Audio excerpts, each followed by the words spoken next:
Halo.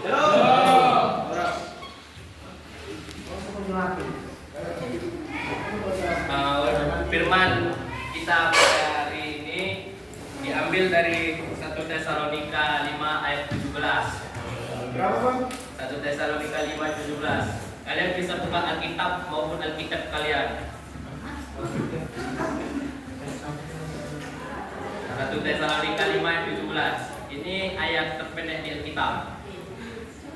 Udah dapat semua? Karena ini cuma satu ayat, mari kita bacakan bersama-sama. Dua ya.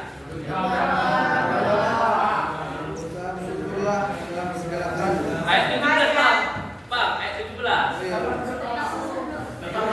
Ulang sekali lagi, serentak ya, serentak. 1 Tesalonika 5 ayat 17. Dua ya.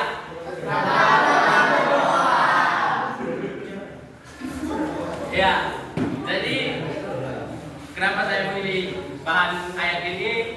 Karena saya melihat bahwa salah satu tantangan terbesar remaja Kristen seperti kita ini adalah berdoa. Malasnya berdoa. Tentu dari kita di ruangan ini pasti ada salah satu, walaupun mungkin 1:10 yang tidak mau berdoa atau malas berdoa. Tapi kenapa coba kalau kita lihat orang-orang itu malas berdoa, apalagi remaja seperti kita ini? Ada beberapa faktornya, yaitu karena mereka memang malas berdoa, langsung bawa dari hati. Yang kedua, mereka tidak tahu apa yang mau didoakan. Dan yang ketiga adalah mereka tidak mempunyai waktu untuk berdoa itu sendiri. Tapi di sini akan saya beritahu 3 siklus dalam kita berdoa. Ada siklus yang pertama itu kita berdoa langsung disampaikan oleh pada Tuhan, langsung dikabulkan. Yang kedua ada yang menunggu waktu baru dikabulkan oleh Tuhan. Lalu yang ketiga sama sekali tidak dikabulkan. Dan yang faktor yang ketiga ini, siklus ketiga ini adalah alasan mengapa banyak orang yang malas berdoa.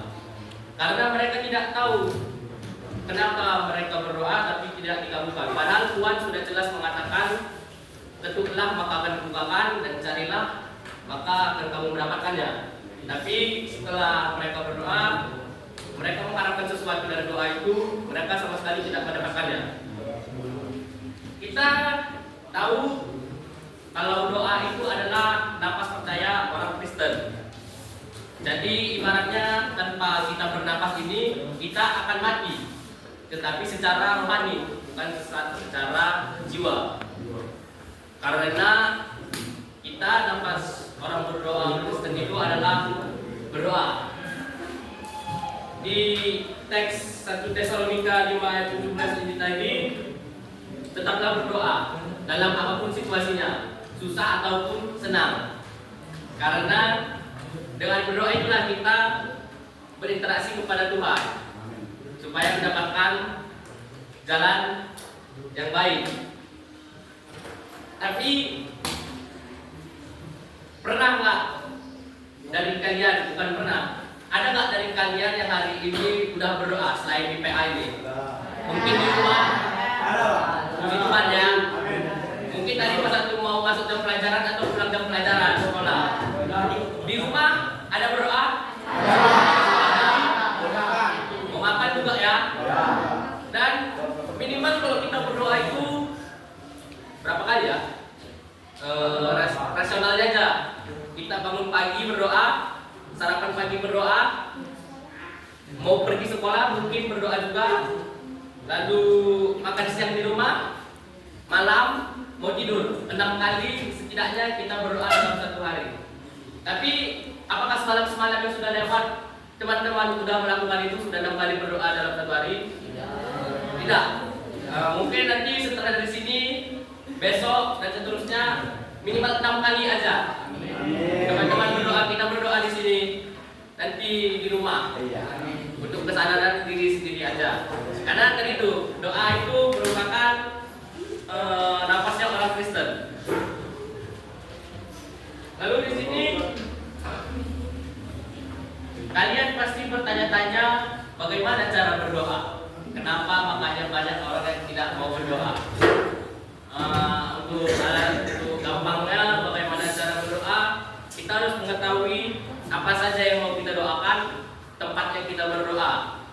tempat kita berdoa bisa di mana saja. Bisa di ruangan dalam kelas seperti ini, di kamar, di sekelas, misalnya di dalam gereja pun kita bisa berdoa. Tempat nggak jadi masalah untuk kita berdoa, tapi juga jangan terlalu untuk kita berdoa itu jangan untuk caper. Jangan karena di keramaian ini tiba-tiba kita berdoa karena pikiran untuk caper, tapi karena pikiran kita memang perlu sama Tuhan. Apa yang didoakan ini yang menjadi tanda tanya dalam anak remaja sekarang. Makanya mereka itu saat disuruh bawa berdoa di depan atau saat berkumpul sama keluarga, mereka malas. Karena itu tadi salah satu faktor besarnya mereka tidak tahu apa yang mau didoakan. Jadi saya sudah merangkum 5 hal apa saja yang secara umumnya kita doakan. Yang pertama, terima kasih. Kita mengucapkan terima kasih kepada Bapa di surga karena berkat-berkatnya kepada kita, kepada hidup kita masih diberikan nafas kesehatan, panjang dan juga rezeki. Lalu yang kedua, kita memuji. Kita memuji karena kebesarannya, kemuliaannya, kekuasaannya, dan kebesarannya. Lalu yang ketiga, kita berdoa untuk orang lain seperti teman, saudara, keluarga, pacar mungkin bisa, guru ataupun siapapun itu. Dan ketiga, kita berdoa untuk pengakuan. Kita mengaku semua dosa-dosa yang telah kita lakukan, baik salah, baik sengaja maupun tidak sengaja. Dan kita meminta pengampunan dari pengakuan ini agar kita dipimpin ke depannya, agar tidak melakukan kesalahan yang sama. Yang kelima, yang pastinya kita berdoa untuk diri kita sendiri. Kita berdoa untuk diri kita sendiri, untuk kesehatan kita, untuk wawasan kita, kebijaksanaan kita, kesehatan kita, dan lain-lainnya. Jadi untuk teman-teman mungkin kalau bingung mau apa yang didoakan, bisa menggunakan 5 yang sudah dirangkum ini. Saya rangkum tadi ini. Terima kasih, memuji, pengakuan orang lain, dan diri kita sendiri. Ini masuk ke dalam 5 untuk yang kita doakan. Lalu sikap berdoa. Sikap berdoa ini macam-macam. Kita nggak kalah masalah sama sikap, yang penting hati. Tapi di Alkitab orang-orang itu berdoa menghadap ke langit, tangannya terangkat, matanya menuju ke surga, ada juga yang berlutut dan bersandar kepada batu. Tapi kita juga bisa, yang paling rasionalnya sikap kita berdoa adalah duduk saja dengan tangan terlipat, mata tertutup dan kepala ke bawah. Lalu yang terakhir adalah bagaimana, kepada siapa kita berdoa.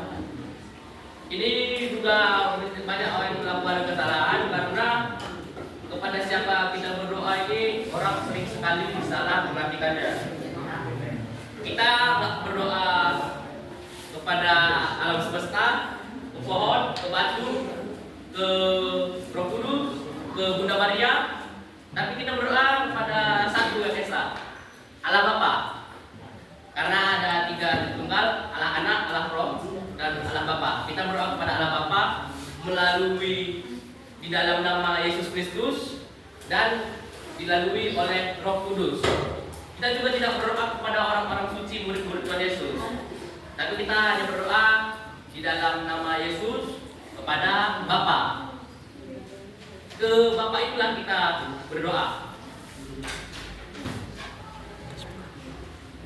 Jadi mungkin untuk kita yang sedang banyak menghadapi masalah dan kalian tidak tahu bagaimana menghadapinya, kalian bisa untuk berdoa saja kepada Tuhan. Karena memang itulah sepatutnya. Saat kita memiliki masalah, kita harus berdoa, baik itu susah, senang, ataupun lainnya. Karena berdoa itu adalah nafas seorang Kristen. Seperti Nadia tadi, tetaplah berdoa. Ini merupakan ayat Alkitab terpendek dari Alkitab. Kenapa saya memilih ini? Karena itu tadi, salah satu tantangan remaja kita adalah malasnya berdoa. Tingkat persentase itu malas berdoa bisa kita lihat di dalam kelas ini saja. Seberapa banyak tadi kita yang mungkin tidak berdoa itu kita lihat diri kita saja sendiri. Apakah kita tadi berdoa atau tidak? Mungkin kalau kita memang tidak berdoa, setidaknya kita harus menghormati orang yang berdoa dengan cara jangan ribut. Misalnya kita ingin berkomunikasi sesama dengan yang tidak berdoa, boleh bisik-bisikan saja. Tapi lebih bagus kalau kita berdoa, karena mungkin setelah dari sini nanti kita lupa untuk berdoa. Di rumah nanti mungkin tidak ada waktu lagi kalian untuk berdoa. Jadi karena di sini ada kesempatan, marilah kita gunakan kesempatan itu untuk berdoa. Amin. Mari kita bersatu dalam doa. Tuhan Allah Bapa kami yang berada di surga, terima kasih Tuhan atas berkat-Mu pada kami, sehingga kami sudah mendengarkan sedikit dari firman-Mu yang telah Engkau sampaikan kepada saya Tuhan. Dan saya sudah memberitakannya walaupun mungkin tidak sempurna dan tidak konkret, tapi kiranya setelah melalui firman ini kami dapat untuk kembali lagi kepadamu dengan cara berdoa ya Tuhan. Di dalam situasi apapun kami akan tetap berdoa walaupun itu susah, walaupun entah itu pun senang, karena semua itu hanya datang ke dalam daripadamu ya Tuhan. Ya Tuhan, sebentar kami juga ingin pulang ke rumah kami masing-masing, kiranya Engkau memberkati kami di dalam perjalanan kami. Terima kasih Tuhan, hanya di dalam nama-Mu kami berdoa dan bersyukur. Amin.